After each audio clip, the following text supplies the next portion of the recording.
যে পহেলা বৈশাখের প্রধান উপকরণ বেপর্দা নারী। রাস্তাঘাটে যদি বেপর্দা নারী না বাইরিত, পহেলা বৈশাখ বাংলার জমিনে পালন হইতো না। কে যাইবে পালন করত? প্রধান উপকরণ হইতো নাই। আপনাদের কারণে আজকে জাঁকজমক ভাবে পহেলা বৈশাখ এইভাবে উদযাপিত হচ্ছে। আপনারা হলেন পহেলা বৈশাখ পালনের প্রধান উপকরণ। সহিহ বুখারী মুসলিম শরীফে এসেছে, রাসূল সাল্লাল্লাহু আলাইহি ওয়াসাল্লাম বলেছেন, ইত্তালাতু ফিন নার ফারাআইতু আকসারা আহলিয়ান নিসা। আমি জাহান্নামের দিকে তাকাইলাম, দেখলাম জাহান্নামের অধিকাংশ অধিবাসী হচ্ছে নারী। আল্লাহর নবী বলেছে, আমি জাহান্নামের দিকে তাকাইলাম, দেখলাম জাহান্নামের অধিকাংশ অধিবাসী হচ্ছে নারী। সহিহ মুসলিম শরীফে এসেছে, রাসূল সাল্লাল্লাহু আলাইহি ওয়াসাল্লাম বলেছেন, সিনফান মিন আহলিন নার লাম আরাহুমা কাওমুন। দুই দল লোক জাহান্নামে, তাদের সাথে এখন আমার সাক্ষাৎ হয় নাই।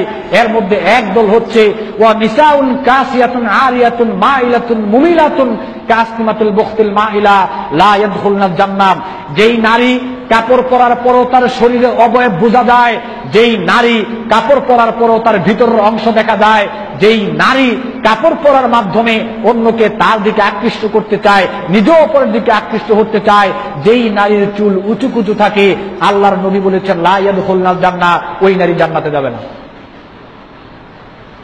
মহিলারা যারা রয়েছেন, রাসূল সাল্লাল্লাহু আলাইহি ওয়াসাল্লাম বলেছেন বেপর্দা নারী জান্নাতে যাবে না। হাদিস মুসলিম শরীফের। বেপর্দা নারী জান্নাতে যাবে না তো যাবেই না। ওয়ালা ইয়াজিদনা রিহাহা ওয়া ইন্না রিহাহা লা ইউজাদু মিন মাসিরাতিন কাযা ওয়া কাযা।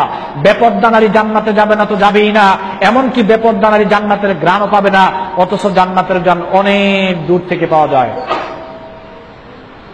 বেপর্দা নারী যতই সালাত আদায় করুক, বেপর্দা নারী যতই সিয়াম পালন করুক, বেপর্দা নারী যতই তাহাজ্জুদের সালাত আদায় করুক, বেপর্দা নারী যতই জুমার সালাত আদায় করুক না কেন, একজন নারী যদি সালাত আদায় না করে, নারী নিজে ক্ষতিগ্রস্ত হবে।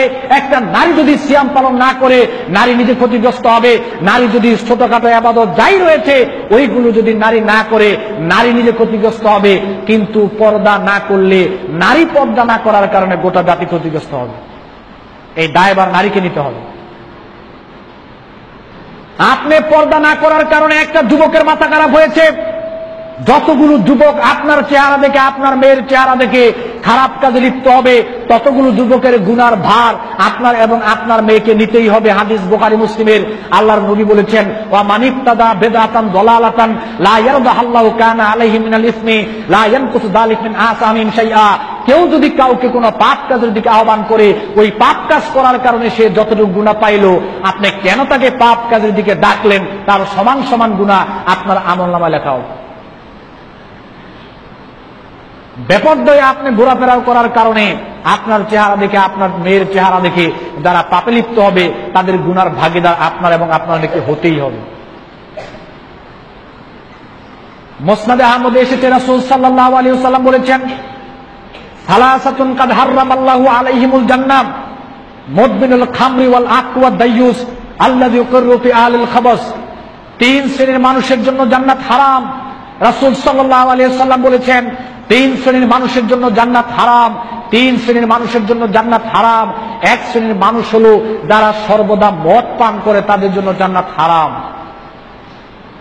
আরেক শ্রেণীর লোক হলো যেই সকল সন্তান পিতামাতার সাথে সম্পর্ক ভালো না, পিতামাতার সাথে খারাপ আচরণ করে, বেয়াদবি করে, তাদের জন্য জান্নাত হারাম। আরেক শ্রেণীর মানুষ হচ্ছে যেই পরিবারে পর্দার লেশ মাত্র নাই, স্ত্রী কোথায় যায় স্বামী খবর রাখে না, মেয়ে কোথায় যায় স্বামী খবর রাখে না, ওই পরিবারে, যেই পরিবারে পর্দা নাই, ওই পরিবারের জন্য জান্নাত হারাম। আপনার মেয়ে কোথায় যায় আপনি খবর রাখেন না, আপনার স্ত্রী কোথায় যায় আপনি খবর রাখেন না, আপনি দায়ুস, আপনার জন্য জান্নাত হারাম। মুসনাদ আহমদের হাদিস, হাদিস সহিহ। রাসূল সাল্লাল্লাহু আলাইহি ওয়াসাল্লাম আপনাকে লক্ষ্য করে এই কথাই বলেছেন। ছেলে কোথায় যায় কি করে, মেয়ে কলেজে গিয়ে কোথায় যায় কি করে, স্কুলে গিয়ে কি করে না করে, এই খবর গার্জিয়ানকে রাখতেই হবে। আপনার অসচেতনতার কারণে আপনার মেয়ে ধ্বংসের পথে চলে গিয়েছে, আপনার ছেলে ধ্বংসের পথে চলে গিয়েছে। অনুরোধ করে বলে গেলাম একদিন আপনার ছেলের পিছনে আপনি যান, অনুরোধ করে বলে গেলাম একদিন আপনার মেয়ের পিছনে আপনি যান, আপনার মেয়ে কোথায় যায় কি করে আপনি একটু খেয়াল করবেন। লজ্জা থাকা দরকার আমাদের গার্জিয়ানদের, লজ্জা থাকা দরকার আমাদের পিতামাতার। আমার সামনে আমার মেয়ে কিভাবে একটা জামা পরে রাস্তায় বের হয়, লজ্জা করে না আমাদের? আমার সামনে আমার মেয়ে কিভাবে একটা জামা পরে বের হয় বোরকা ছাড়া? মানুষের হিংস্র দৃষ্টি আপনার মেয়ের দিকে পড়বে, আমার মেয়ের দিকে পড়বে, এটা কি আপনার মনেই হয় না? আপনার পরিবার ধ্বংসের জন্য দায়ী আপনি, আপনার ছেলে মেয়ে নষ্ট হয়ে যাচ্ছে দায়ী আপনি, আপনার স্ত্রী নষ্ট হয়ে যাচ্ছে দায়ী আপনি। আপনি অসচেতন, আপনাকে আদি সচেতন হতে হবে। আপনার পরিবারকে যদি কন্ট্রোল করতে চান, দুনিয়াও যদি ঠিক রাখতে চান, পরকালও যদি ঠিক রাখতে চান, আপনাকে এক্ষুনি সচেতন হতে হবে। বাধ্য করতে হবে আপনার স্ত্রীকে পর্দা করার জন্য, বাধ্য করতে হবে মেয়েকে পর্দা করার জন্য। খোঁজ খবর রাখতেই হবে তারা কোথায় যায়। গার্জিয়ান হিসেবে আপনার একটা দায়িত্ব অবশ্যই পালন করতে হবে। পালন না করে বিকল্প কোনো রাস্তা নাই।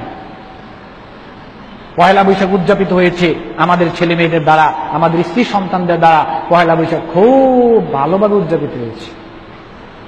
বলতেছিলাম সম্মানিত মসজিদের মুসল্লিন, পয়লা বৈশাখ পালনের প্রধান উপকরণ ছিল বেপরদা নারী। পয়লা বৈশাখের দ্বিতীয় উপকরণ ছিল গান বাজনা। এদেশের মাটিতে পয়লা বৈশাখ পালিত হয় গান বাজনা, গায়িকা নায়িকা নর্তকী বেপরদা নারীদেরকে দিয়ে, আর উদযাপিত হয় সকালবেলায় ইলিশ মাছ দিয়ে পান্তা ভাত খেয়ে। মুসলমানের জন্য এই সমস্ত কিছু হারাম, মুসলমানের জন্য এই সমস্ত কিছু হারাম। যেই ব্যক্তি জুমার সালাতে আল্লাহকে সেজদা দিবে, যেই ব্যক্তি কালেমার উপর ঈমান আনবে, ওই ব্যক্তির জন্য ওইগুলো পালন করা হারাম। আরেকটা কাজ আছে, আরেকটা কাজ হলো